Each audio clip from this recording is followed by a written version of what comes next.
Good morning, class. Once again, I welcome you all for this biology class. And in today's lecture, we are going to cover some important topics. Students, in last lecture, we have started this chapter, that is human health and diseases, and so far we have covered some important topics. In today's lecture, we are going to cover some important topics also. Now the topics that we are going to cover today, they are: first is formation of antigen antibody complex. Second, ABO blood group. Blood group is a very important topic from this chapter. And third one is common human diseases. There are many common human diseases that we have to study in this chapter. So today we are going to cover some important diseases like malaria, amoebiasis, ascariasis, filariasis. Some are communicable diseases, some are non-communicable diseases. So all these diseases are found in human beings, and we have to cover few important diseases from this chapter. Now, in last lecture, the last topic was structure of antibody. That was also very important topic. Exams में आपको structure of antibody बहुत सारे बार पूछा है, तो आपको ये topic अच्छे से कवर करना है. Now formation of antigen antibody complex, ये फर्स्ट टॉपिक है जो आज हम कवर करेंगे. एंटीजन और एंटीबॉडी के बारे में मैंने आपको प्रीवियस लेक्चर्स में कुछ इंपॉर्टेंट इंफॉर्मेशन दिया था. एंटीजन क्या है? जो फॉरेन पार्टिकल्स हमारी बॉडी में आते हैं उसे हम एंटीजन कहते हैं. It can be anything. It can be virus, it can be bacteria, it can be parasite. ये जितने भी माइक्रो ऑर्गेनिजम्स हैं, इन सब के लिए बायोलॉजी में एक कॉमन वर्ड है जिसे हम कहते हैं पैथोजन. पैथोजन का मतलब होता है डिजीज कॉजिंग ऑर्गेनिजम्स, जो हम डिजीज के अंदर कवर करेंगे. Formation of antigen antibody complex का मतलब क्या हुआ? इट सिंपली मीन्स दैट कि किस तरह से एंटीजन और एंटीबॉडी आपस में एक दूसरे से इंटरैक्ट करते हैं and how the complexes are formed. So before proceeding to this topic, two important terminology you have to remember.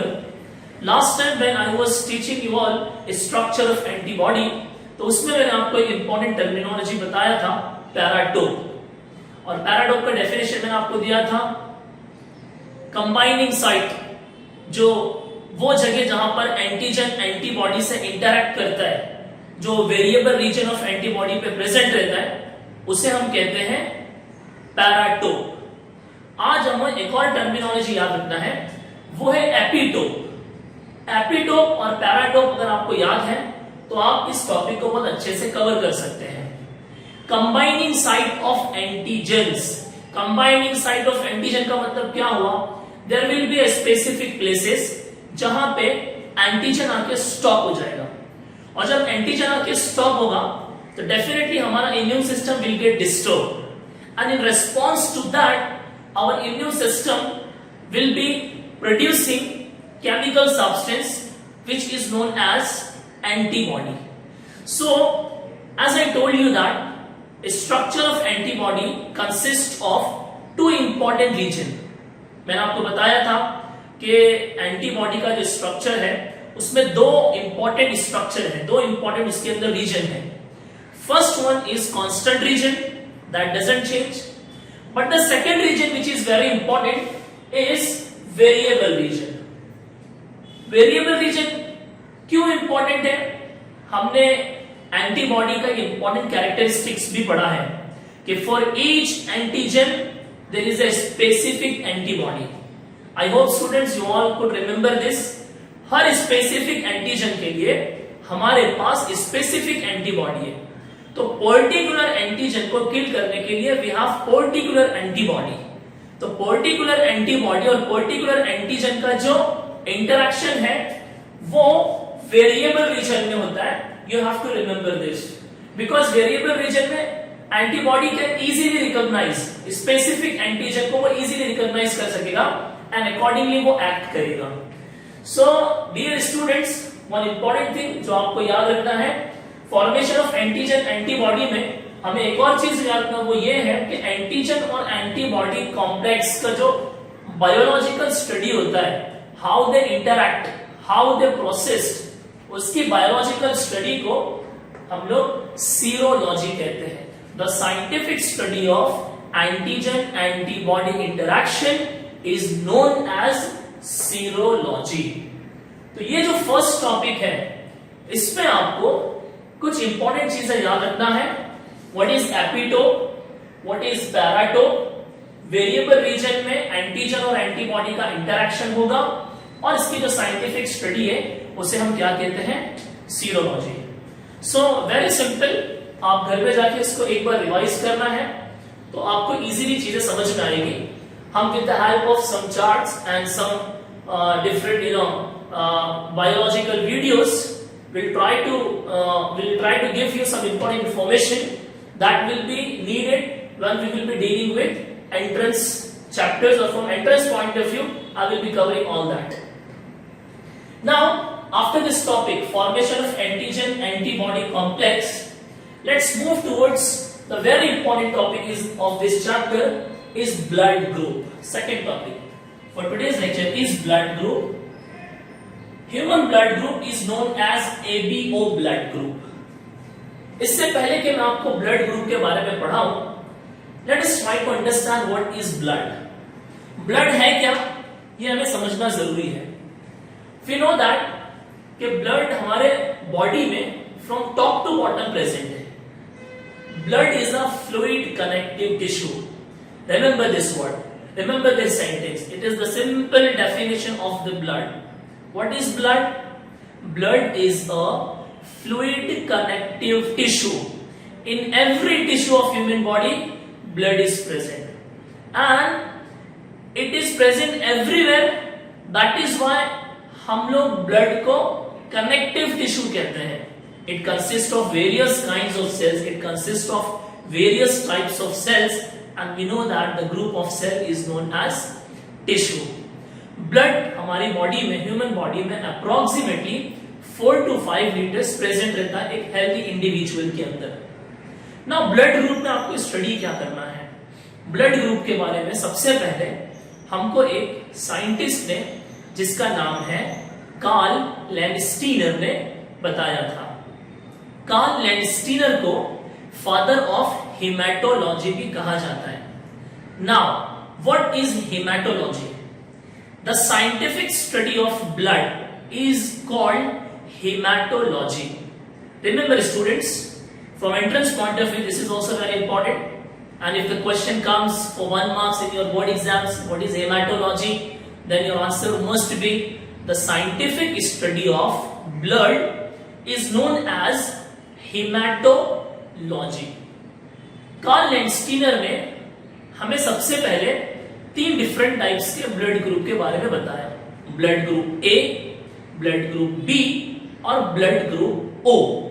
ये 3 जो ब्लड ग्रुप थे, इसके बारे में हमें सबसे पहले कार्ल लैंडस्टीनर ने बताया। कार्ल लैंडस्टीनर के 2 स्टूडेंट्स थे, डी कास्टेलो एंड स्टर्ली। उन्होंने बाद में स्टडी किया और उन्होंने एक और ब्लड ग्रुप डिस्कवर किया जिसे हम ब्लड ग्रुप ए बी कहते हैं। तो आपको एक इंपॉर्टेंट चीज याद रखना है कि ह्यूमन बॉडी का जो ब्लड ग्रुप है, मैन का जो ब्लड ग्रुप है, it is divided into 4 different types, और it is divided into 4 different groups. The first one is blood group A, second is blood group B, third is blood group A B, and fourth is blood group O. आप जब blood group के बारे में study करेंगे तो एक चीज जो आपको बहुत क्लियरली याद रखना है वो ये है कि एंटीजन और एंटीबॉडी क्या होता है। एंटीजन और एंटीबॉडी का ही इंटरैक्शन होता है हमारे ब्लड के अंदर। Now very important thing you have to remember, where antigens do be found. Antigen मिलता कहां है बेसिकली? So the simple answer is when any microorganism comes from outside, में it is known as foreign particles. When any foreign particles comes from outside, so it is present or found at the surface of RBC. अगर आपसे किसी ने पूछा कि antigen कहां मिलता है, where it is found, your answer must be it is present on the surface of RBC. Red blood corpuscles. Red blood corpuscles का बायोलॉजिकल नेम है erythrocyte. Erythrocyte. Second is antibody. Antibody हमारे body में कहां रहता है, कौन produce करता है? तो simple answer is plasma cell. हमारे बॉडी में हर सेकेंड में thousands of lakhs of antibody produce होते हैं इन रेस्पॉन्स टू एंटीजन। और एंटीजन और एंटीबॉडी का जो इंटरैक्शन है वो कंटिन्यू प्रोसेसिंग में रहता है। उसी की साइंटिफिक स्टडी को हम लोग क्या कहते हैं, serology. So dear students, we are dealing with this blood group. हम जब ब्लड ग्रुप पढ़ते हैं तो हमें ब्लड ग्रुप के साथ साथ एक और इंपॉर्टेंट फैक्टर याद रखना है जो ब्लड ग्रुप का ही पार्ट है, that is called RH factor, capital R small h। This is RH stands for rhesus. Monkey का एक स्पीशीज है, रिसस मंकी का एक स्पीशीज है, rhesus monkey. RH stands for rhesus. तो बेसिकली ये मंकी में प्रेजेंट था और ये RH फैक्टर ह्यूमन बॉडी में भी प्रेजेंट रहता है। Individual that carries RH factor is said to be RH positive और जिसमें एब्सेंट रहता है उसे हम RH नेगेटिव कहते हैं। RH फैक्टर ब्लड ट्रांसफ्यूजन में बहुत इंपॉर्टेंट रोल प्ले करता है। During blood transfusion it performs very important role. You have to remember this. How it plays very important role, we will see after some time. So before proceeding, let's try to understand what basically blood group is. Say for example, if a person's blood group is A, then it will be consisting of antigen A and antibody B. This is a very simple chart of blood group of a man. There are 4 blood groups, A, B, AB and O. So you have to remember all these very systematically. अगर आप इस chart का practice text book में से 3 से 4 बार करेंगे, then you will easily remember this. Blood group A consists of antigen A and antigen B. Opposite of that, blood group B consists of antigen B and antibody A. Always write antigen with capital letters and always write antibody with small alphabets. Keep this in mind. Third is blood group AB. AB blood group consists of antigen A and B both. इसमें antigen A भी होता है, antigen B भी होता है, but इसके अंदर हमारे पास एंटीबॉडी नहीं होते, nil means absent. Opposite of that is blood group O, which does not consist any antigen. That is why blood group O is known as universal donor, and it consists of both antibody A and antibody B. ये chart को आप याद रखने के बाद कुछ important और चीजें आपको ब्लड ग्रुप से रिलेटेड याद रखना है। वो ये है students, the individual which gives the blood, वो व्यक्ति जो खून डोनेट करता है, जो ब्लड देता है, उसे कहते हैं डोनर। क्या कहते हैं उसे? डोनर। और वो इंडिविजुअल जो ब्लड रिसीव करता है उसे कहते हैं रेसिपिएंट। क्या कहते हैं उसे? रेसिपिएंट। इस ब्लड ग्रुप में जो ब्लड ग्रुप ए भी है उसे हम कहते हैं यूनिवर्सल एक्सेप्टर, और जो ब्लड ग्रुप ओ है उसे हम कहते हैं universal donor, because there is no antigen, so individual having blood group O can donate blood to anyone. That is why blood group O is also known as universal donor. I was telling you about RH factor, why it is important. I will explain you. Shall I rub this off? Okay.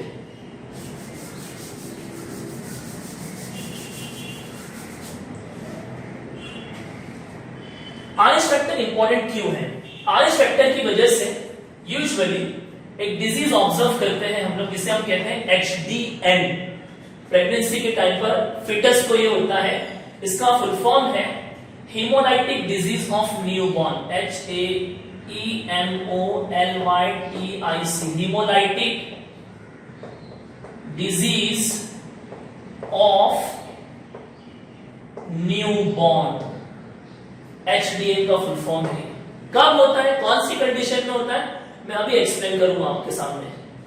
इसको हम लोग biologically कहते हैं erythroblastosis fetalis. Erythroblastosis fetalis, fetus है इसीलिए word आया यहाँ पे fetalis, destruction of fetus. Fetus इसमें खराब हो जाता है, डिस्ट्रॉय हो जाता है, इसीलिए हम लोग एचडीएन को कहते हैं erythroblastosis fetalis.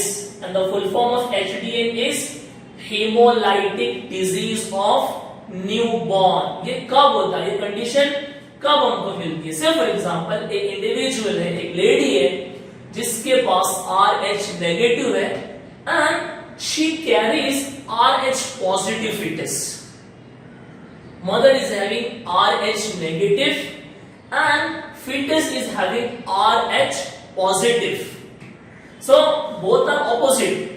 So during pregnancy it is possible, it might be possible कि blood का transfusion हो सकता है। तो ऐसे टाइम पर क्या होता है कि both shows opposite reaction because mother is having RH negative and fetus is having RH positive. तो अगर ये रिएक्शन होता है तो उस रिएक्शन की वजह से जो डिजीज होता है उसे हम कहते हैं HDN, hemolytic disease of newborn, जिसे हम बायोलॉजिकली कहते हैं इरिथ्रोब्लास्टोसिस फिटालिस। ये ना हो, इस कंडीशन से बचने के लिए यूजुअली प्रेगनेंसी के टाइम पर जो मदर होती है, जो प्रेग्नेंट वुमेन होती है, उसे हम एंटी RH एंटीबॉडी देते हैं। क्या देते हैं? Anti RH antibody. Anti RH antibody जब उसके ब्लड में इंजेक्ट किया जाता है तो फिर वो रिएक्शन शो नहीं करता है और फिर ये जो डिजीज है, ये जो कंडीशन है, वो प्रिवेंट हो जाती है।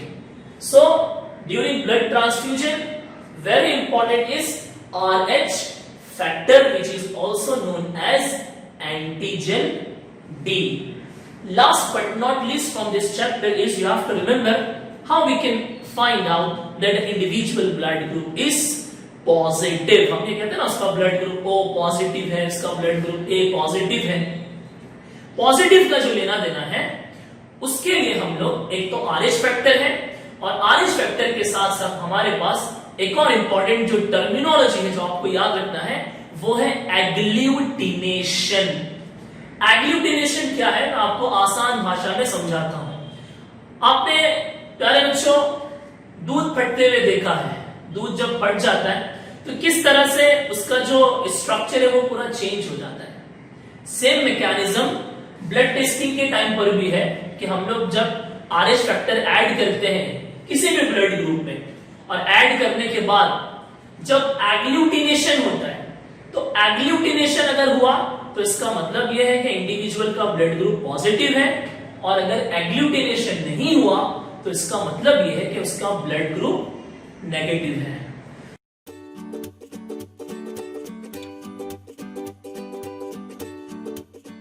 सो this was all about blood group. Blood group के बारे में इतना ही। अब हम इसके बाद आगे बढ़ते हैं। हमें इस चैप्टर में ये दो कॉमन डिजीजेस के बारे में स्टडी करना है। First one is malaria and second one is amoebiasis. Common human diseases में we should understand that there are two different types of diseases. The first one is called infectious or communicable diseases and second one is called non-infectious or non-communicable diseases. One important thing, all the microorganisms that causes diseases, they are known as pathogen. One important terminology, one important definition, please keep this in mind. What is pathogen or define pathogen? So pathogens are nothing but the disease causing organisms. Disease causing organisms को हम क्या कहते हैं? Pathogens कहते हैं। So first is infectious or communicable diseases. The diseases that are transferred from infected person to healthy person directly or indirectly is known as infectious disease or communicable disease. ऐसा disease जो एक infected person से एक healthy person में directly और indirectly transfer होता है उसे हम इन्फेक्शियस डिजीज कहते हैं। Second we have non infectious और नॉन कम्युनिकेबल डिजीजेस, ऐसा डिजीज जो एक इंडिविजुअल से सेकेंड इंडिविजुअल में, यानी कि from infected person to healthy person transfer होता है इन्फेक्शन के द्वारा, उससे हम कहते हैं नॉन कम्युनिकेबल और non infectious diseases.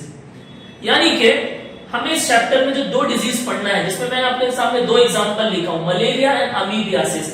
Malaria and amoebiasis are the simple example of infectious diseases. हमें इस चैप्टर में कुछ नॉन कम्युनिकेबल या नॉन इन्फेक्शियस डिजीजेस के बारे में पढ़ना है। दे आर डेफिशिएंसी डिजीजेस और you can say example of cancer. Cancer is an example of non infectious और non communicable diseases. Now dear students, आप जब किसी भी डिजीज के बारे में इस चैप्टर में पढ़ेंगे तो आपको कुछ इंपॉर्टेंट हेड्स याद रखना है, जिसमें सबसे पहला है मोड ऑफ ट्रांसमिशन, कि वो पर्टिकुलर डिजीज का मोड ऑफ ट्रांसमिशन क्या है। Second is sine and symptoms, third is treatment and diagnosis, and fourth is preventive measures. ये चारों चीज आपको याद रखना है। मोड ऑफ ट्रांसमिशन हम लोग सबसे पहले मलेरिया का देख लेते हैं। मलेरिया जो बीमारी है वो मॉस्किटो बॉर्न है, मॉस्किटो से होती है। Mosquito acts as a vector. Vector is nothing but the one that carries something. ये आपको याद रखना है। मैं एग्जांपल देकर आपको समझाता हूं। जैसे मलेरिया जो है वो फीमेल एनाफिलस मॉस्किटो से होता है। फीमेल एनाफिलस मॉस्किटो से ये बीमारी होती है। और फीमेल एनाफिलस मॉस्किटो जो है it acts as a vector. ये एक पैरासाइट कैरी करता है जिसका नाम है प्लाज्मोडियम। क्या नाम है? प्लाज्मोडियम। ये आपको याद रखना है, Plasmodium.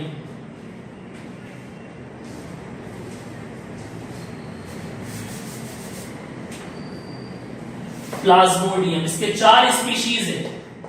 Plasmodium is a name of parasite. इसके 4 स्पीशीज हैं।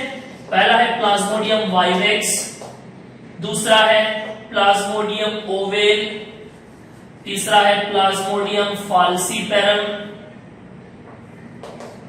And the last one is Plasmodium malariae. These are the 4 different species of Plasmodium, which is a parasite of malaria.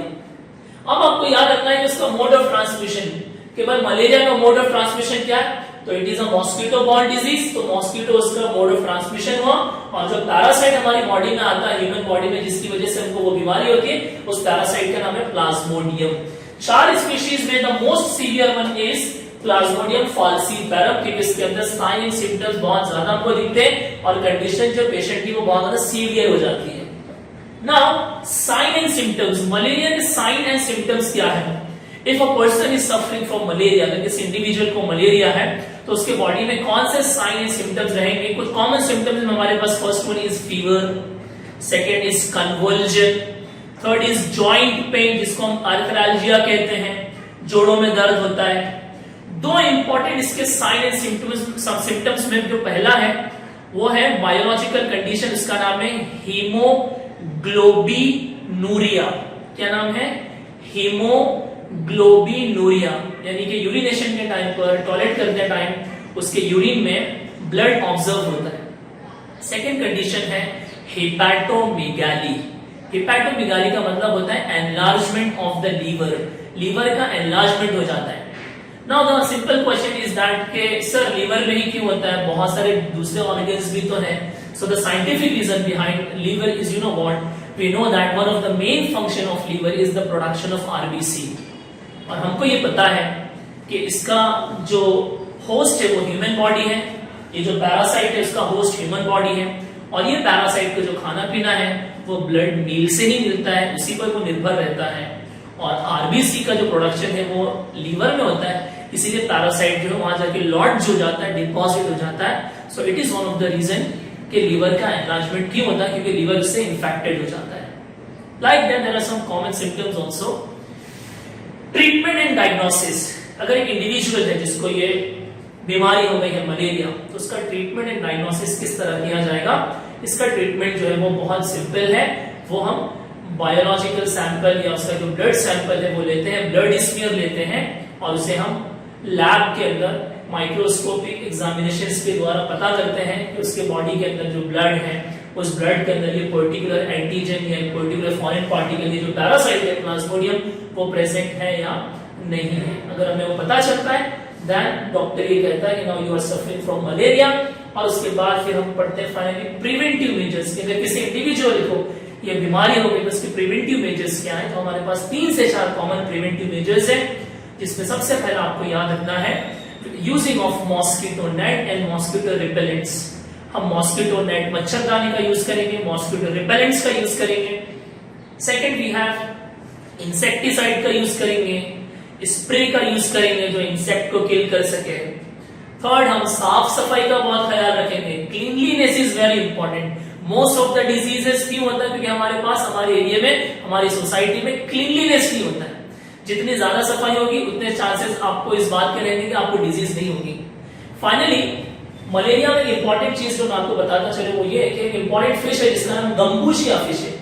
अगर आप उस गंबूशिया फिश को पानी में रिलीज करते हो गटर नाली में, तो वो गंबूशिया फिश जो मॉस्किटो के लार्वा उसको वो खा लेती है, जिसकी वजह से मॉस्किटो का जो पॉपुलेशन है वो बहुत हद तक रिड्यूस हो जाता है। एक और चीज जो आपको इस प्रिवेंटिव मेजर्स में फॉलो करना है वो है जो स्टैग्नेंट वाटर है, जो जमा हुआ पानी है उसको आप बहा देंगे, उसको आप जमा नहीं होने देंगे, उसको आप फ्लो कर देंगे। तो ये कुछ कॉमन प्रिवेंटिव मेजर्स हैं जो आपको मलेरिया के अंदर याद रखना है। कोई भी डिजीज अगर आपसे एग्जाम्स में आए कॉमनली पूछा कि राइट अबाउट पर्टिकुलर डिजीज, तो ये 4 हेड्स आपको बनाना है, जिसमें सबसे पहला है मोड ऑफ ट्रांसमिशन, दूसरा है साइन एंड सिम्टम्स, तीसरा है ट्रीटमेंट एंड डायग्नोसिस और चौथा है preventive measures. I hope you all are getting. Okay, now let's move towards the next disease that is amoebiasis. Finally आज हम अमीबियासिस के बारे में पढ़ेंगे आज के लेक्चर में। का ये लास्ट टॉपिक है अमीबियासिस।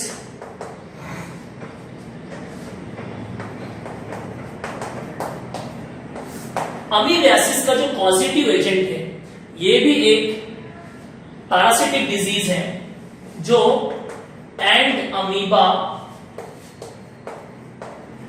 हिस्टोलाइटिका नाम के पैरासाइट से होता है।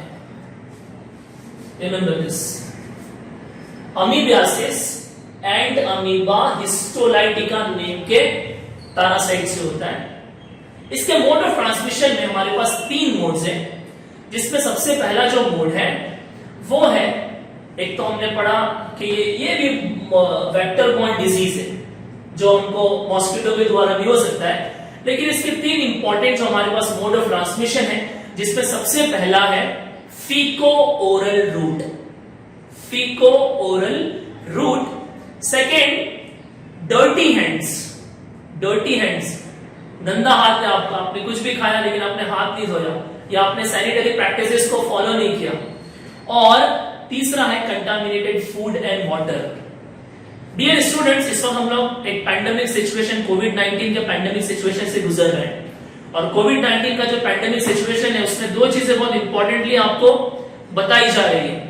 एक तो ये है कि व्हाइल स्नीजिंग और कफिंग, आप मुंह पे रुमाल रखेंगे, हैंडकरचीफ रखेंगे या हाथ रख देंगे। और सेकंड जो आपको प्रिस्क्रिप्शन दिया जा रहा है वो क्या है कि कंटिन्यू आपको हैंड वॉश करना है। तो इस बीमारी का वन ऑफ द रीजन है वो है contaminated food and water and eating with the dirty hands. ना उसका ट्रीटमेंट एंड डायग्नोसिस कैसे होता है कि इंडिविजुअल को अगर ये बीमारी हो गई है तो उसको ट्रीटमेंट कैसे करेंगे। Treatment very simple. Sign and symptoms में एक इंपॉर्टेंट चीज जो मैंने आपको नहीं बताया वो ये है कि अगर इंडिविजुअल को ये बीमारी है तो उसका जो स्टूल है व्हाइल हैविंग बाथरूम, वो बाथरूम करते टाइम उसके स्टूल में म्यूकस में ब्लड आता है, और बहुत ज्यादा ब्लड आने की वजह से उसका स्टमक पेन भी समटाइम्स वो ऑब्जर्व करता है। और हम जब स्टूल को लैब के अंदर ऑब्जर्व करते हैं, माइक्रोस्कोपिक एग्जामिनेशंस करते हैं, तो माइक्रोस्कोप के द्वारा हमको ये पता चलता है कि इंडिविजुअल के स्टूल में ये पर्टिकुलर पैरासाइट है जिसका नाम है एंट अमीबा हिस्टोलाइटिका। डॉक्टर फिर उसको कुछ ड्रग्स प्रिस्क्राइब करता है और वो ड्रग्स देने के बाद उसकी रिकवरी होती है। Preventive measures and amoeba histolytica की वजह से हमारे मुल्क भारत में तकरीबन 15% जो डिफरेंट काइंड्स ऑफ डिजीजेस हैं उसमें 15% डिजीजेस जो हैं इस केस के जिसे हम अमीबियासिस कहते हैं, जो एंट अमीबा हिस्टोलाइटिका नाम के पैरासाइट से होता है। हम कौन से प्रिवेंटिव मेजर्स यूज करेंगे जिसकी वजह से इस तरह की बीमारियां ह्यूमन सोसाइटी को नहीं होंगी?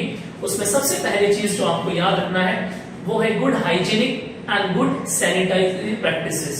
आप अच्छा हाइजीन फॉलो कीजिए और अच्छे सैनिटरी प्रैक्टिसेस को फॉलो करेंगे तो इस बात के चांसेस बहुत हद तक रिड्यूस हो जाएंगे कि आपको किसी भी तरह की बीमारी हो। सेकेंड जो आपको याद रखना वो ये है कि बिफोर हैंडलिंग फूड, खाना खाने से पहले and after using toilets and bathroom, आपको हाथों को बहुत अच्छे से धोना है with the help of soap. Third जो आपको याद रखना है वो है यूजिंग बॉइल्ड वाटर, गर्म पानी पीना, आपको पानी को बॉइल करके पीना है। This is very important. और अगर ये सुविधा, ये फैसिलिटीज अवेलेबल नहीं है तो मेक श्योर दैट कि जो पानी आप पी रहे हैं वो या तो फिल्टर हो या तो फिर क्लोरीनेटेड हो। एक और चीज स्टूडेंट्स जो बहुत हद तक हमें प्रिस्क्राइब की जाती है वो ये है कि हम हाइजीनिक फूड खाएंगे। हाइजीनिक फूड का मतलब होता है जो वेल प्रिपेयर्ड फूड है वो खाएंगे। हम ऐसा खाना नहीं खाएंगे जो हाइजीनिक नहीं है, जो या सही से पका हुआ नहीं है। ये कुछ कॉमन जो प्रिवेंटिव मेजर्स हमको हर डिजीज में मिलेंगे कि आप खाना खाने से पहले अच्छे से हाथ धो लीजिए। वॉशरूम जब आप जाएं तो जो टॉयलेट सीट्स है या जो टॉयलेट का जो टैप है उससे आप अच्छे से देख लीजिए वो साफ है या नहीं है। हाथों को अच्छे से धोइए। कफिंग के टाइम पर या स्नीजिंग के टाइम पर हैंडकरचीफ का इस्तेमाल कीजिए। पानी को गर्म करके पीजिए। आसपास के एरिया को साफ रखिए। ये कुछ कॉमन प्रिवेंटिव मेजर्स हैं जो हम स्कूल लाइफ से पढ़ते आ रहे हैं, बट अनफॉर्चुनेटली हम लोग वो कॉमन हाइजीनिक प्रैक्टिसेस को फॉलो नहीं करते जिसकी वजह से हमको ये सारी बीमारियां होती है। So students, today we have covered two important diseases from common human diseases. The first one was malaria and second one was amoebiasis. And I hope both the diseases are very simple. You just remember these four heads of any diseases. That is mode of transmission. Second is the sign and symptoms. Third is treatment and diagnosis. And fourth one is preventive measures. ये चार heads अगर आपको याद है तो आप बहुत अच्छे से किसी भी डिजीज का एक नाइस डिस्क्रिप्शन आप दे सकते हैं। बहुत स्पेसिफिक वे में आपको किसी भी क्वेश्चंस के आंसर्स को लिखना है। So let's have a quick recap कि आज हमने जो भी स्टडी किया, आज हमने जो कुछ भी पढ़ा, ये तीन टॉपिक में the first one was formation of antigen and antibody complex, कि किस तरह से एंटीजन और एंटीबॉडी का कॉम्प्लेक्स बनता है। Second is ABO blood group, जिसमें हमने चार different types of blood group पढ़ा, ए बी एंड ओ, और कौन से ब्लड ग्रुप में कौन सा एंटीजन प्रेजेंट है, एब्सेंट है, ये भी हमने देखा। कौन से ब्लड ग्रुप को यूनिवर्सल एक्सेप्टर और कौन से ब्लड ग्रुप को यूनिवर्सल डोनर कहा जाता है, वो भी हमने देखा। और फाइनली हमने कॉमन ह्यूमन डिजीज में एक इन्फेक्शियस या कम्युनिकेबल और दूसरा नॉन इन्फेक्शियस या नॉन कम्युनिकेबल डिजीज पढ़ा। और फाइनली हमने कॉमन ह्यूमन डिजीजेस में दो इंपॉर्टेंट डिजीज पढ़ा, that is malaria and amoebiasis. और ये मलेरिया और अमीबियासिस में हमें जो चीज याद रखना वो ये है कि both are the examples of infectious diseases of human beings that are commonly found in human body.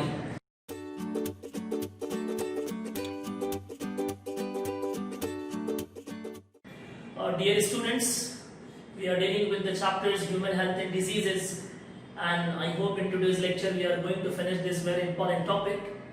Last time we had seen some important diseases, and that two diseases was the example of infectious diseases or the communicable diseases. As I told you earlier that diseases are of two types. The first one is communicable or infectious diseases, and the second one is non-communicable or non-infectious diseases. So we are going to cover few more diseases. Some diseases are communicable or infectious, and few diseases that we are going to cover today are non-communicable or non-infectious diseases. And finally we will be dealing with one important aspects of this chapter, which deals with the young bloods, or which deals with the young generations, and these are some basic problems with which the young generation come across, and it is nothing but adolescence, addiction, drug and alcohol abuse. And finally we have to study what are the measures that we can use to protect the students and the young generation or the young bloods from all these kinds of addictions and abuses. and finally we will put conclusions of this chapter. So first of all, let's try to understand. We are going to cover 2 or 3 more diseases from this chapter, and I would request you all, there are a few more diseases that are very simple. I would give that diseases as an assignment, like typhoid or pneumonia or ringworm. You have to cover that with your own, and while dealing with entrance in this for this chapter, we will cover that in a very simple way. So let's start with filariasis. Filariasis is an example of infectious disease. Filariasis का एक और नाम elephantiasis भी है.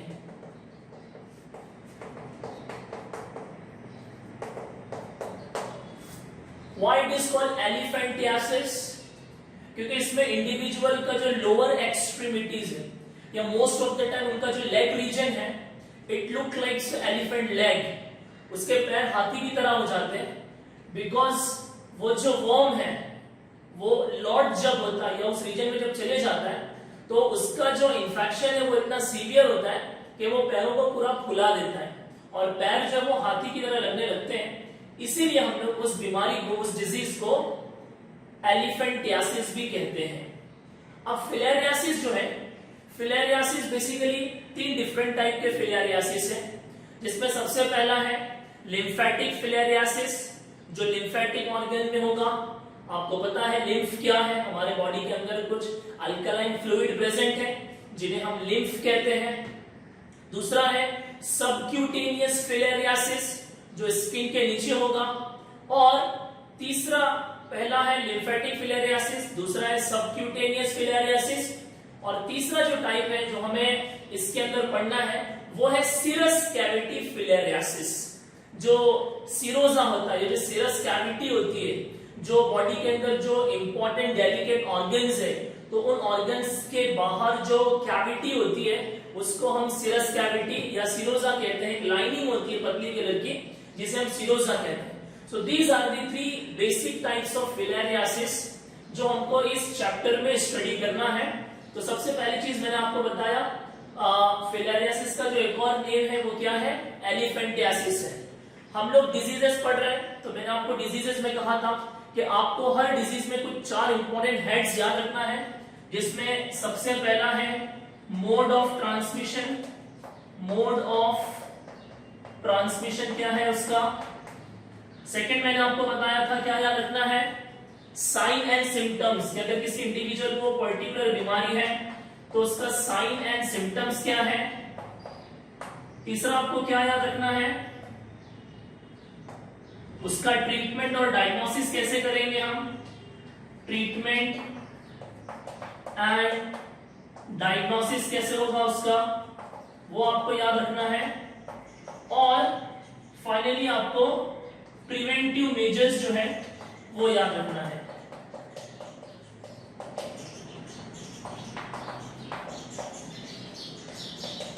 ये 4 important heads आपको हर disease के अंदर याद रखना है.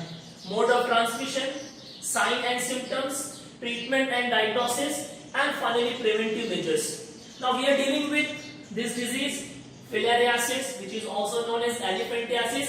इसके पॉजिटिव एजेंट कौन से हैं, या वो कौन से निमेटोड्स है, या वो कौन से ऑर्गेनिजम्स है जिसकी वजह से एक इंडिविजुअल को ये डिजीज होता है. तो मैं आपको 3 पॉजिटिव एजेंट बताता हूं इस बीमारी के, जिसमें सबसे पहला है वुकेरेरिया बैंक्रॉफ्टी. वुकेरेरिया बैंक्रॉफ्टी.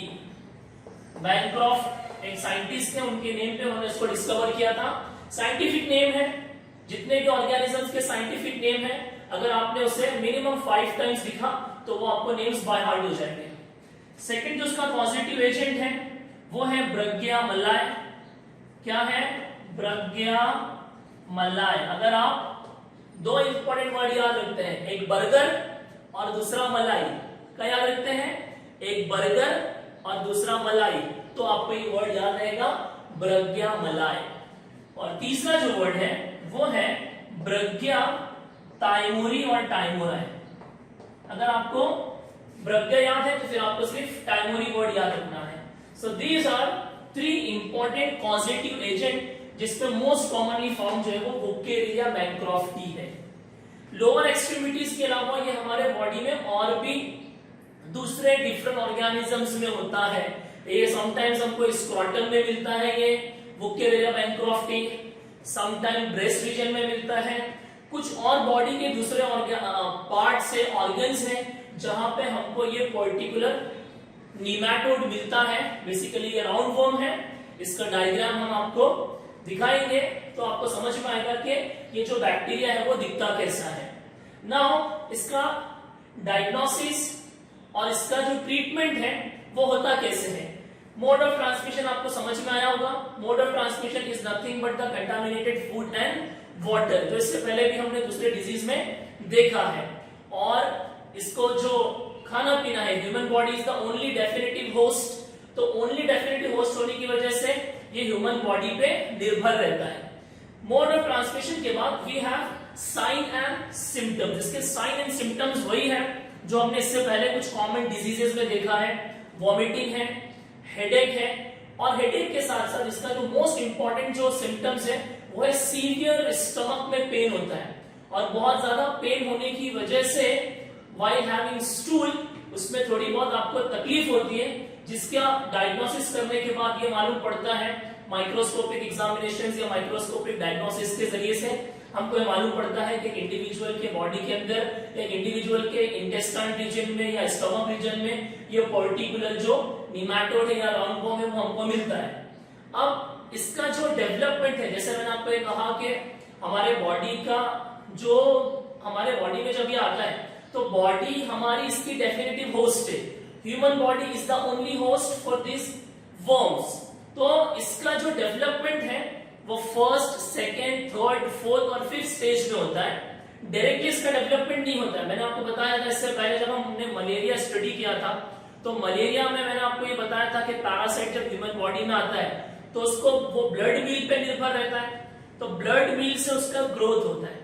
सेम वे हमारे बॉडी में इफ सपोज वुकेरिया बैनक्रॉफ्टी है तो वुकेरिया बैनक्रॉफ्टी में क्या होगा कि जो लाइफ माइक्रोफिलेरिया है वो माइक्रोफिलेरिया क्या करेगी, थाउजेंड्स ऑफ बर्थ देगी, और थाउजेंड्स ऑफ बर्थ देने के बाद, थाउजेंड्स ऑफ एग देने के बाद जो मोस्ट एक्टिव रहेगा उसका डेवलपमेंट काफी बड़ा होता है। और उसके बाद जब सीवियर पेन होता है, third stage, first stage developmental stage, growth stage में थर्ड जो स्टेज है आउट ऑफ 5 स्टेज में जो थर्ड स्टेज है उसे हम इन्फेक्टिव स्टेज कहते हैं। याद रखेंगे आप लोग, फिलेरियासिस या एलिफेंटियासिस डिजीज में जो 5 डेवलपमेंटल स्टेज है उसमें जो थर्ड स्टेज है वो इन्फेक्टिव या इन्फेक्शियस स्टेज है, और उसके बाद गैमेटोसाइट्स और डेवलप होता है, और फिफ्थ स्टेज में वो अडल्ट होता है। और एडल्ट होने के बाद हमको ये मालूम पड़ता है जब सीवियर पेन होता है, और सीवियर पेन के बाद हम लोग जब उसका पैथोलॉजिकल इन्वेस्टिगेशन या फिर माइक्रोस्कोपिक एग्जामिनेशंस करते हैं, then we came to know that के इंडिविजुअल की बॉडी में ये एक निमैटोड है जिससे हम क्या कहते हैं, फिलेरियासिस, और उसका जो कॉमन नेम है वो क्या है, elephantiasis. Now after that treatment and diagnosis हम उसका किस तरह से करेंगे। हमने जब उसका डायग्नोसिस कर लिया, once we came to know that a person और an individual is suffering from this disease, तो हमारे पास इस पेशेंट को ट्रीट करने के लिए जो हम ड्रग्स देते हैं उस ड्रग्स का नेम है डाइइथाइल कार्बामासाइन। मैं आपके सामने ड्रग्स का नेम लिख देता हूं, वो ड्रग्स का नेम आप याद रखेंगे, डाइइथाइल कार्बामासाइन, डाइइथाइल कार्बामासाइन। एक ड्यू कोर्स होता है 4 to 6 मंथ का, और पेशेंट को ये ड्रग्स खाना पड़ता है, और ये ड्रग्स लेने के बाद उसकी रिकवरी होती है आफ्टर 4 to 6 मंथ। ये इंपॉर्टेंट ड्रग्स हैं जो आप याद रखेंगे as far as filariasis disease are concern. Finally preventive measures, हमने हर डिजीज के अंदर कुछ कॉमन प्रिवेंटिव मेजर्स पढ़ा है, और एक इंपॉर्टेंट चीज जो हम स्कूल लाइफ से पढ़ते आ रहे हैं वो क्या है, prevention is better than cure. तो मैंने आपको पहले ही कहा कि हम कंटामिनेटेड फूड एंड वाटर नहीं यूज करेंगे, पानी को बॉईल करके पिएंगे, साफ सफाई का बहुत ज्यादा ख्याल रखेंगे। उसके साथ साथ हमें और भी कुछ इंपॉर्टेंट चीजें जो इसमें याद रखना है, as far as personal hygiene are concern, जो प्यूबिक हेयर्स है, या सेकेंड थिंग ये कि व्हाइल हैविंग टॉयलेट्स और व्हाइल हैविंग बाथरूम हमें पानी का बहुत अच्छा यूज करना है, ताकि जो भी गंदी चीजें हैं वो एकदम इजीली बॉडी से निकल जाए और वो इजीली साफ हो जाए। तो ये कुछ कॉमन चीजें हैं जो आपको याद रखना है as far as filariasis which is also known as elephantiasis is concern. तो इस डिजीज में आपको जो 4 हेड्स हैं, वो 4 हेड्स में आपको कुछ कॉमन चीजें जो याद रखना है, उसका एक और नाम क्या है, उसके ये 3 कॉजेटिव एजेंट्स के नेम क्या है, और मैंने आपको ये बताया कि उसका जो डेवलपमेंटल स्टेज है वो 5 स्टेज में होता है, जिसमें से 3rd स्टेज जो है वो इन्फेक्शियस स्टेज है, जब बहुत सारे माइक्रोफिलारिया का डेवलपमेंट हमारी बॉडी में होगा। जब फीमेल बुकेरिया बैक्टेरिया बहुत सारी माइक्रोफिलारिया हमारे बॉडी के अंदर डिपॉजिट कर देगी, जब उसका प्रोडक्शन बहुत ज्यादा होगा, तो after certain period of time we came to know that when we observe a severe pain in the stomach, जब सीवियर पेन हमारे स्टमक में होगा तब हमको पता चलेगा कि our body consist of these particular kinds of, out of these 3 कोई भी एक निमेटोड हमारी बॉडी में रह सकता है। फाइनली आपको ड्रग्स का नेम याद रखना है, और प्रिवेंटिव मेजर्स में वही कॉमन जो प्रिवेंटिव मेजर्स हमने इससे पहले कुछ इन्फेक्शियस या फिर कम्युनिकेबल डिजीज में पढ़ा है वो आपको याद रखना है। यहां पर हमने जो इन्फेक्शियस या कम्युनिकेबल डिजीज है उसको हमने कवर किया है। इसके साथ 2-3 और सिंपल कम्युनिकेबल डिजीज हैं। फिलारियासिस से थोड़ा बहुत मिलता जुलता एक और हमारे पास एस्कैरियासिस है, जिसका पॉजिटिव एजेंट एस्कैरिस लुम्ब्रिकॉइडस है। आपने इसके बारे में थोड़ा बहुत 11th में पढ़ा है। तो कुछ 2-3 जो डिजीजेस हैं वो आपको सेल्फ करना है एज एन असाइनमेंट। उसके बाद हम जो है वो कैंसर और एड्स, ये जो नॉन कम्युनिकेबल डिजीज है, इसके बारे में आज हम थोड़ा स्टडी करते हैं।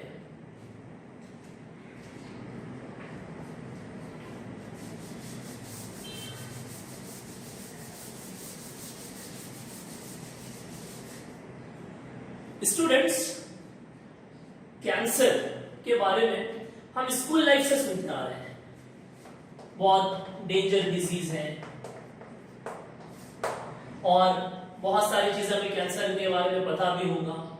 आज हम कैंसर के बारे में थोड़ा डिटेल स्टडी करेंगे। कैंसर जो है वो नॉन इन्फेक्शियस या नॉन कम्युनिकेबल डिजीज है। नॉन इन्फेक्शियस या नॉन कम्युनिकेबल डिजीज का मतलब मैंने इससे पहले आपको बताया था कि वो इन्फेक्टेड पर्सन से हेल्दी पर्सन में डायरेक्टली या इनडायरेक्टली ट्रांसफर नहीं होता है। दैट इज व्हाई उसे हम नॉन इन्फेक्शियस या नॉन कम्युनिकेबल डिजीज कहते हैं। अब कैंसर के अंदर हमें पता है, हम लोग स्कूल लाइफ से वर्ड सुनते आए हैं ट्यूमर। ट्यूमर वर्ड आप में से हर किसी को पता होगा कि ट्यूमर का डेवलपमेंट होता है। ट्यूमर इज नथिंग बट एक गार्ड बनती है और उस गार्ड की वजह से इंडिविजुअल को ये प्रॉब्लम होती है जिसे हम कैंसर कहते हैं। नाउ ट्यूमर के अंदर वी हैव 2 बेसिक टाइप्स। मैं आपको डायग्राम चार्ट में शो करूंगा जिसके जरिए से आपको पता चलेगा। एक ट्यूमर को हम कहते हैं बिनाइन, BENIGN, बिनाइन, और दूसरे ट्यूमर को हम कहते हैं मैलिग्नेंट। ये 2 इंपॉर्टेंट वर्ड आप याद रखेंगे, पहला है बिनाइन और दूसरा है malignant. Now what is the difference between these two? Remember, the tumor that does not spread and stays at one spot, ऐसा ट्यूमर जो स्प्रेड नहीं होता है और एक ही जगह पे रहता है, and it does not harm another cell of the human body. ये 3 चीज आप याद रखेंगे। Tumour that does not spread and stays at one spot and it shows very limited growth, that doesn't harm any other cell, is known as benign tumor. ऐसा tumour जो एक ही जगह पे रहता है और वो बहुत लिमिटेड ग्रोथ शो करता है, एक स्पॉट पे रहता है, और उसकी वजह से जो बॉडी के दूसरे सेल है वो अफेक्टेड नहीं होते हैं, ऐसे ट्यूमर को हम बिनाइन ट्यूमर कहते हैं। कौन सा ट्यूमर? Benign tumour. सेकेंड हमारे पास है मैलिग्नेंट। मैलिग्नेंट ट्यूमर में इसका ऑपोजिट हो जाएगा। ऐसा ट्यूमर जो स्प्रेड होता है और वो एक सेल से दूसरे सेल को अफेक्ट करता है, सेकंड से थर्ड, थर्ड से फोर्थ, और ऐसा करते करते वो पूरी टिश्यू को डैमेज करता है और उसके बाद जो गांठ डेवलप होती है, जो ट्यूमर डेवलप होती है, such type of tumour is known as malignant tumour. कौन सा tumour? Malignant tumour. So first type is benign and second one is malignant. Cancer के साइंटिफिक स्टडी को ऑन्कोलॉजी कहा जाता है।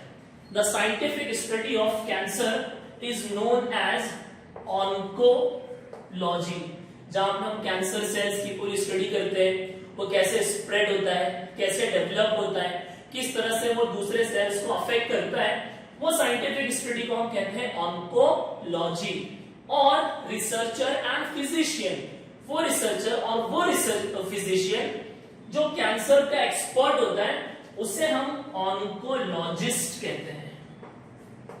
क्या कहते हैं students? Oncologist. The scientific study of cancer is known as oncology. The researcher and the physician who is the expert of cancer is known as oncologist, and the gene of cancer is known as oncogene, ONCOGENE। हमारे body का वो defective jeans जिसकी वजह से हमको cancer होता है, उसे हम ऑन्कोजीन्स कहते हैं। ये तीन इंपॉर्टेंट टर्मिनोलॉजी आप याद रखेंगे। हम थोड़ा आगे बढ़ते हैं क्योंकि कैंसर में कुछ और भी इंपॉर्टेंट चीजें हैं जो हमें याद रखना है। कैंसर को हमने 5 ब्रॉड ग्रुप में आइडेंटिफाई किया है। There are 5 broad groups of cancer. B for broad, G for group, C for cancer. वो 5 ब्रॉड ग्रुप कौन से हैं मैं आपके सामने लिख देता हूं। First one is called sarcomas, second is carcinomas, third is lymphomas,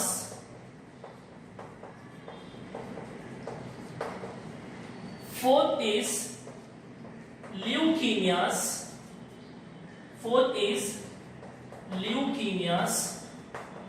and the last 5th is adenomas.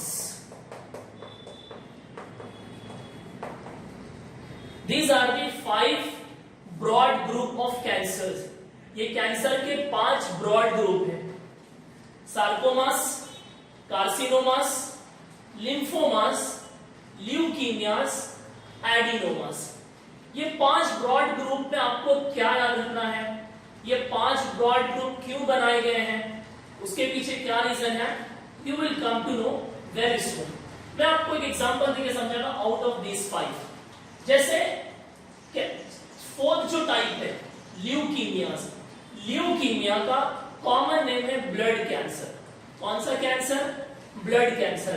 ये 5 ब्रॉड ग्रुप में जो चीज आपको याद रखनी है वो ये है कि अगर ये 5 ब्रॉड ग्रुप में से किसी इंडिविजुअल को अगर कोई स्पेसिफिक टाइप का कैंसर हुआ तो उसमें उसके बॉडी का कौन सा ऑर्गन अफेक्टेड रहेगा, उसके बॉडी के कौन से ऑर्गन्स के सेल्स अफेक्टेड रहेंगे, ये आपको पता रखना होगा। I was telling you about leukemias. Leukemia commonly known as blood cancer. So if a person is suffering from blood cancer, then we say that he is having leukemia. अगर किसी individual को blood cancer है तो हम ये कहते हैं कि उसको क्या है, ल्यूकीमिया है। मैं आपको एक और एग्जांपल देके समझाता हूँ। एडिनोमास। हमारे बॉडी के अंदर कुछ ग्लैंड्स हैं लाइक थायराइड ग्लैंड, उसके बाद we have different kinds of gland, we have adrenal glands, we have pituitary glands.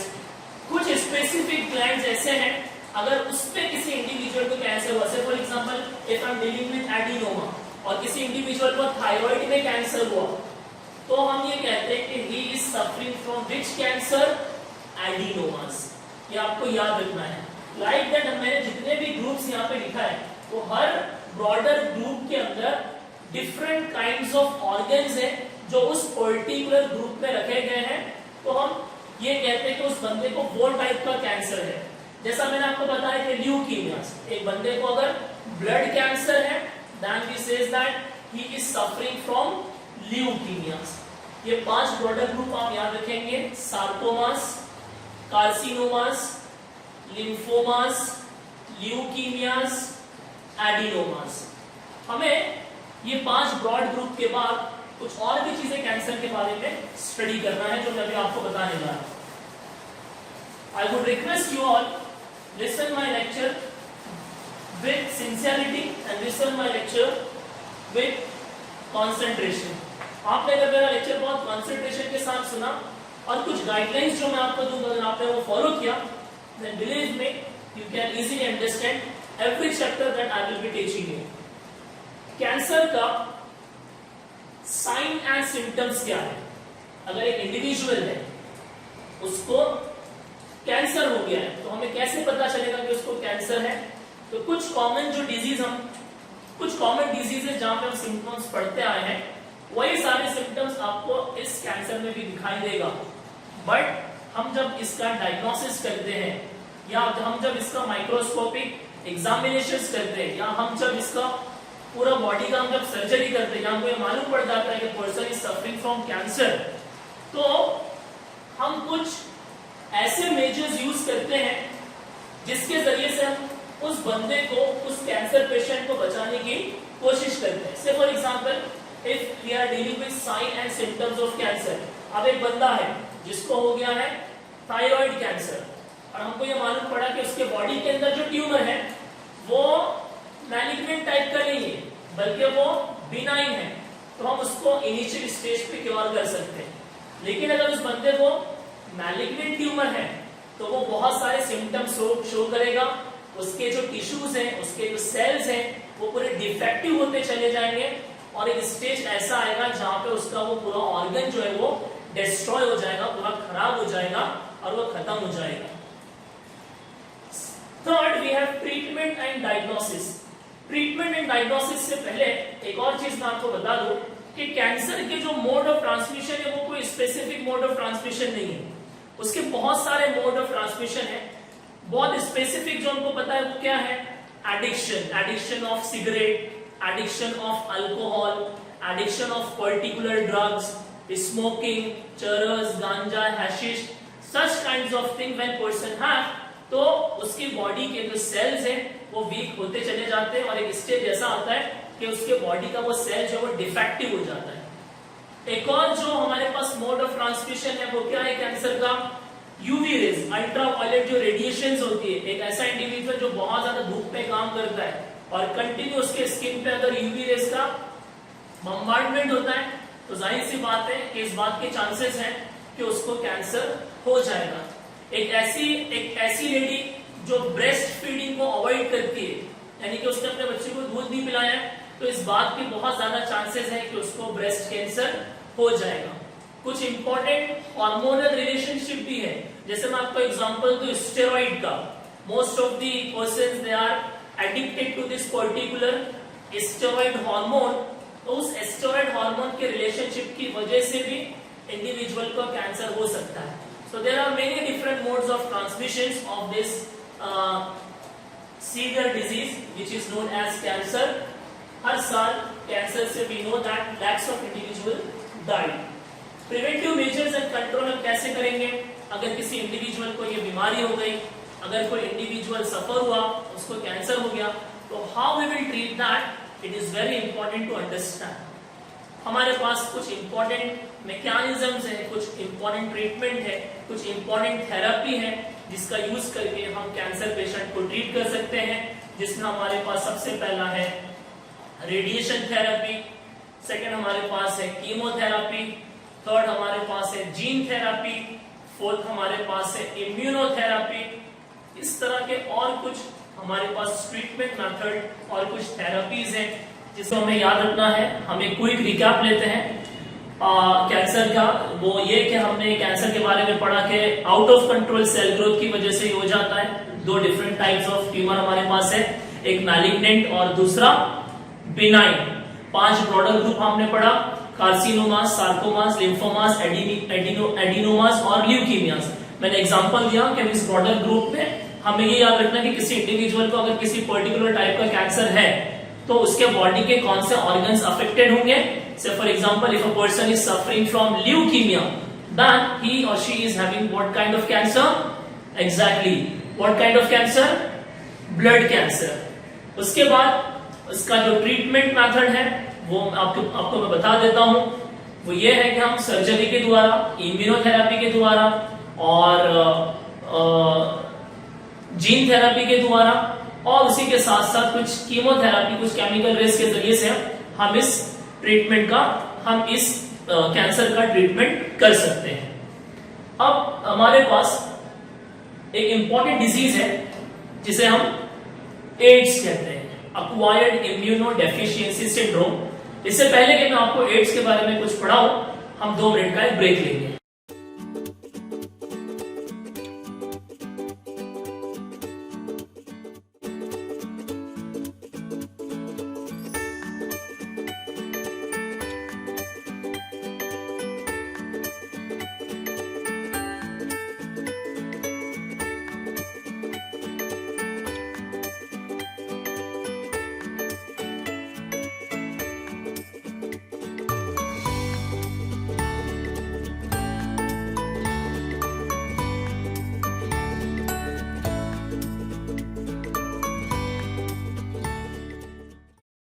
So, dear students, let's move towards important disease of this chapter, that is AIDS.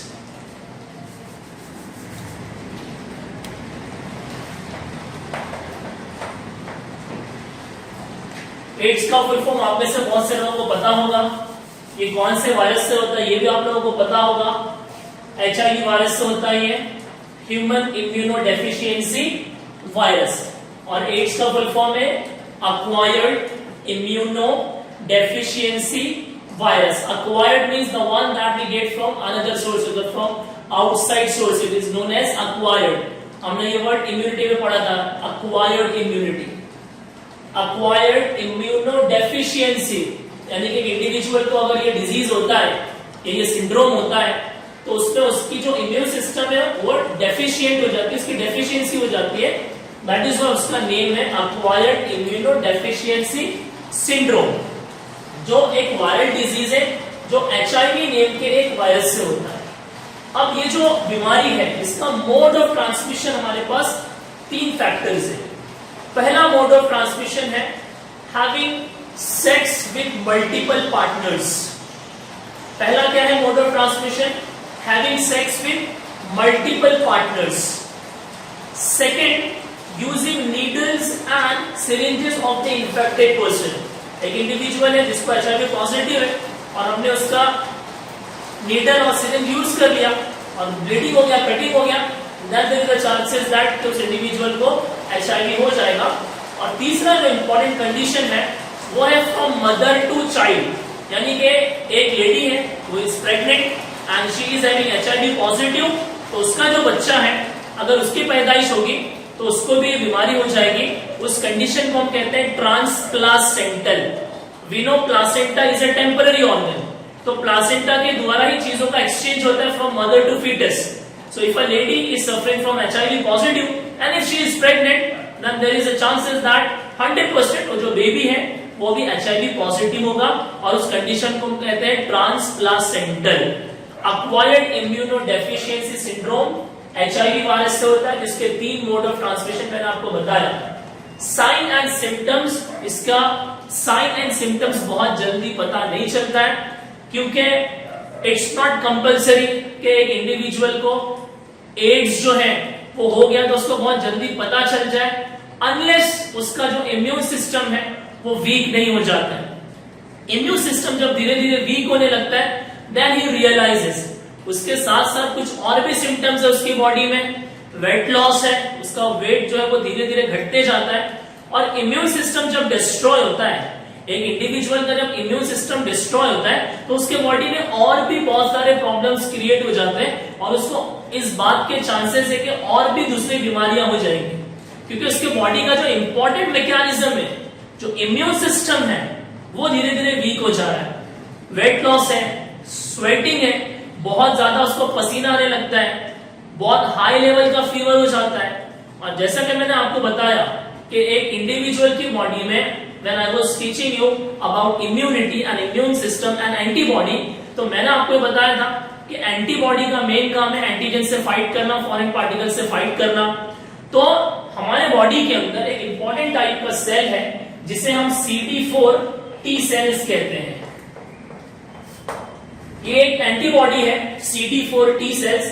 I told you earlier कि human body में in a second thousands and lakhs of antibody produce होता है, लेकिन एक individual जिसको HIV positive हो जाता है तो उसके बॉडी के अंदर जो CD4 सेल्स का जो काउंट है वो पर सेकेंड में 200 से भी कम हो जाता है। मैंने आपको क्या कहा कि एंटीबॉडी हमारे बॉडी के अंदर पर सेकेंड थाउजेंड्स में लैक्स पर प्रोड्यूस होते हैं, लेकिन अगर किसी इंडिविजुअल को ये बीमारी हो जाती है HIV पॉजिटिव तो उसके बॉडी में लेस देन 200 सेल्स 200 से भी कम सेल प्रोड्यूस होते हैं, और वो सेल का नाम क्या है? CD4 T सेल्स, जिसकी वजह से उसका immune system, because T for thymus, ये हमारे बॉडी का इंपॉर्टेंट एंटीबॉडी सेल है। मैंने आपको बताया था we have 2 types of cells, beta lymphocyte and T lymphocyte, that is thymus. एक इंडिविजुअल जिसको एड्स हो जाता है तो मैं आपको एक और एडिशनल इंफॉर्मेशन दे दूं, हमारे बॉडी में एक इंपॉर्टेंट टाइप का ग्लैंड है जिसका नाम है थाइमस ग्लैंड। थाइमस ग्लैंड एक इंपॉर्टेंट हार्मोन प्रोड्यूस करता है, उस हार्मोन का नाम है थाइमोसिन। क्या नाम है? थाइमोसिन। थाइमोसिन का मेन फंक्शन क्या है? हमारे बॉडी के इम्यून सिस्टम को मेंटेन करने का काम करता है। जो थाइमस ग्लैंड, जो एंडोक्राइन ग्लैंड है थाइमस ग्लैंड, उसमें से ये प्रोड्यूस होता है। लेकिन अगर कोई इंडिविजुअल HIV पॉजिटिव है तो after a certain period of time उसकी बॉडी में ये हार्मोन का प्रोडक्शन धीरे धीरे कम हो जाता है, जिसकी वजह से उसका इम्यून सिस्टम क्या होता है? वीक हो जाता है, और after certain period of time वो सारे सिम्टम्स और वो सारे लक्षण उसकी बॉडी में दिखाई देने लगते हैं। एंड बायोलॉजिकल टेस्टिंग और माइक्रोस्कोपिक एग्जामिनेशंस के द्वारा हमको ये मालूम पड़ता है कि उसके बॉडी के अंदर एक वायरस है जिसका नाम क्या है? HIV, human immuno deficiency syndrome. आप इसका ट्रीटमेंट कैसा करेंगे? जब आपको यह मालूम पड़ गया कि उसकी बॉडी में HIV वायरस है, आपने डायग्नोसिस कर लिया है, तो उसका ट्रीटमेंट आप कैसा करेंगे? एड्स का 100% ट्रीटमेंट अभी अवेलेबल नहीं है। अब तक एड्स का 100% ट्रीटमेंट अवेलेबल नहीं है।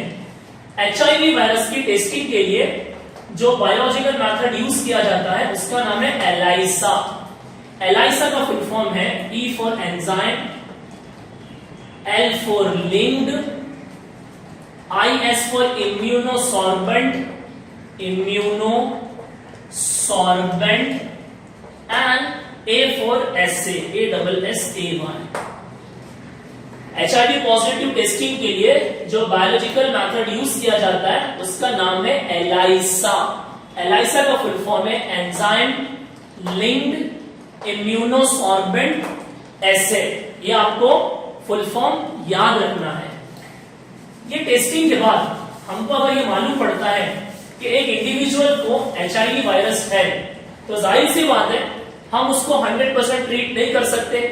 We can not cure in 100% क्योंकि हमारे पास मेडिकल साइंस में उसका 100% ट्रीटमेंट अवेलेबल नहीं है।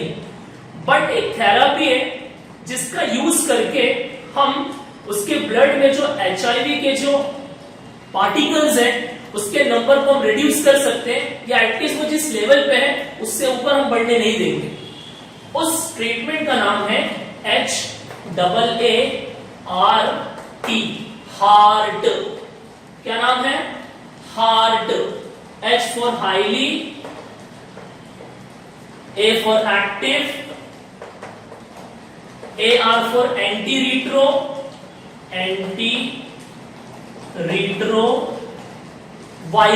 And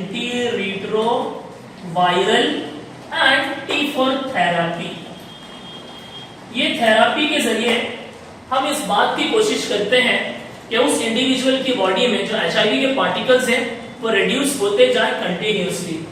heart, highly active anti retroviral therapy. It is a therapy which is use not to cure. हम इसमें HIV पेशेंट को क्योर नहीं करते, लेकिन हमारी कोशिश इस बात की होती है कि उसका जो इम्यून सिस्टम है वो जिस लेवल पे है एटलीस्ट वो उस लेवल पे रहे, बल्कि उससे वो नीचे ना जाए। फाइनली प्रिवेंटिव मेजर्स एड्स की क्या है? तो सबसे पहले जो बहुत सारे मिसकंसेप्शन है हमारे पास वो मिसकंसेप्शन हमारे को दूर होना चाहिए, क्योंकि ये जो है वो नॉन कम्युनिकेबल डिजीज है और ये डायरेक्ट कांटेक्ट के थ्रू आता है।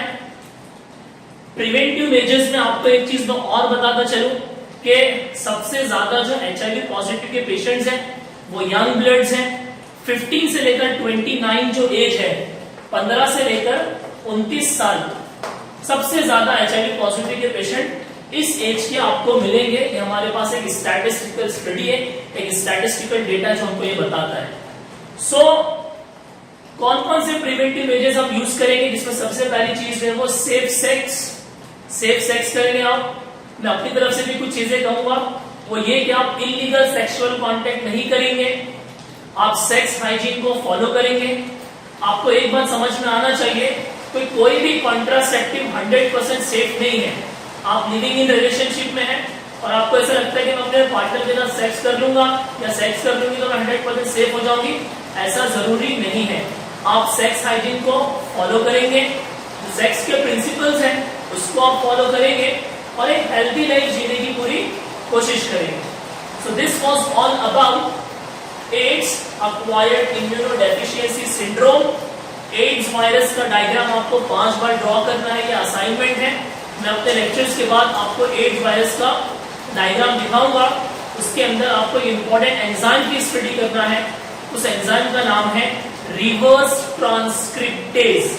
आप एंट्रेंस पॉइंट ऑफ व्यू से याद रखेंगे, ये सीटी क्वेश्चन था। HIV virus consist of one enzyme and the name of that enzyme is reverse transcriptase. Dear students, अब एड्स के बाद हमारे पास 2-3 इंपॉर्टेंट जो एडल्ट इश्यूज हैं वो हम देख लेंगे और उसके बाद हम इस चैप्टर को कंक्लूड करेंगे। इससे पहले कि मैं आगे की चीजें आपको पढ़ाऊं, हम एक 2 मिनट का छोटा सी ब्रेक लेते हैं।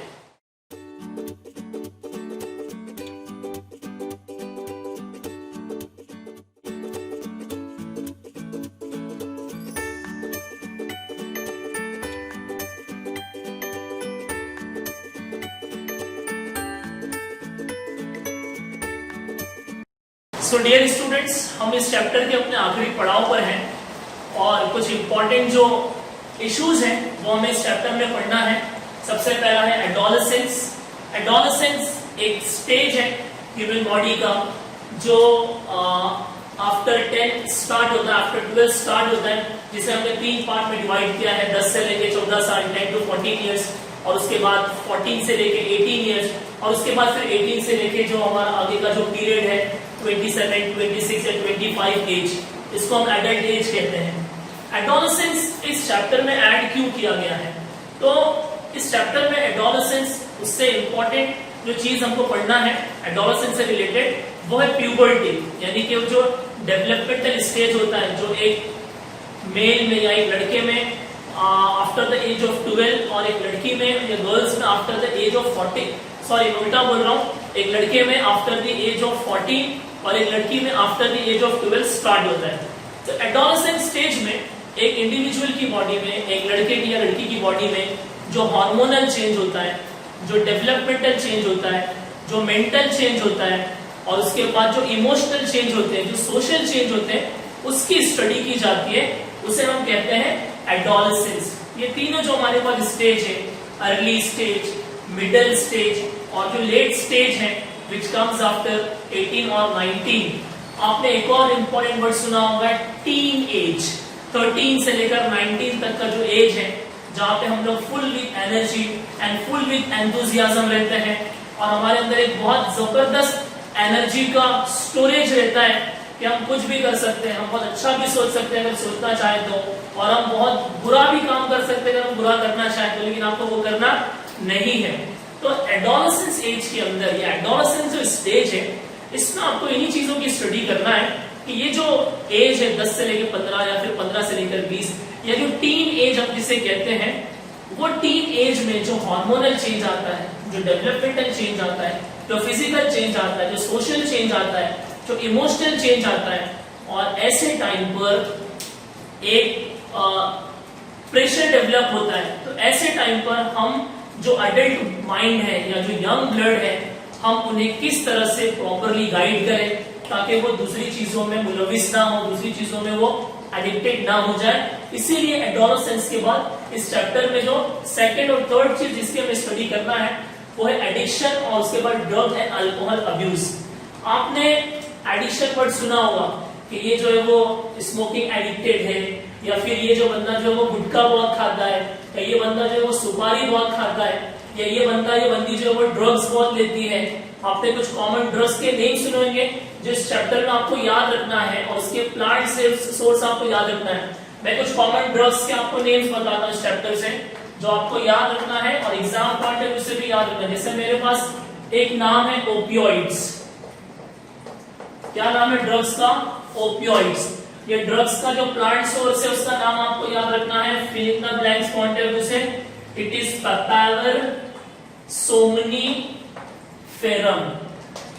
ये उस प्लांट का नाम है जहां से हमको ये ड्रग्स मिलता है। मैं कुछ कॉमन ड्रग्स के नेम आपको दे रहा हूं। एक और ड्रग्स है जिसको हम बोलते हैं कोकेन, इसका एक और नाम है कोका अल्कोलॉइड्स। ये आपको कहां से मिलता है उसका आपको प्लांट सोर्स याद रखना है। तीसरा हमारे पास जो ड्रग्स है उसका नाम है Coca. Coca and cocaine one and the same thing. हमारे पास एक और ड्रग्स है उसका नाम है मैरिजुआना।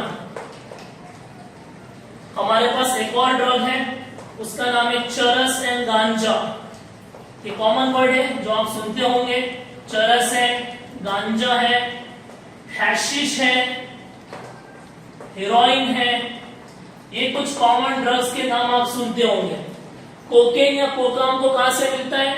इरेथ्रोजाइलम कोका से मिलता है। इरेथ्रोजाइलम ये प्लांट का नाम है कोका। यह आपको याद रखना है। एक इंपॉर्टेंट ड्रग है उसका नाम है कैनाबिनॉइड्स। क्या नाम है? कैनाबिनॉइड्स। तो कैनाबिनॉइड्स हमको कहां से मिलता है? Cannabis sativa. Cannabis sativa. ये कुछ कॉमन ड्रग्स के और उनके बायोलॉजिकल सोर्सेज के नेम्स मैंने आपको बताया। ओपियोइड्स का सोर्स है Papaver somniferum. These are the name of the plants.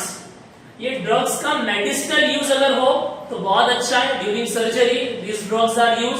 Morphine एक ड्रग्स है जो पेन किलर है, सेडेटिव है। सर्जरी के टाइम पे उसका यूज किया जाता है। कोका जिसको कहते हैं उसका जो बायोलॉजिकल सोर्स है उसका नाम है एरिथ्रोजाइलम कोका।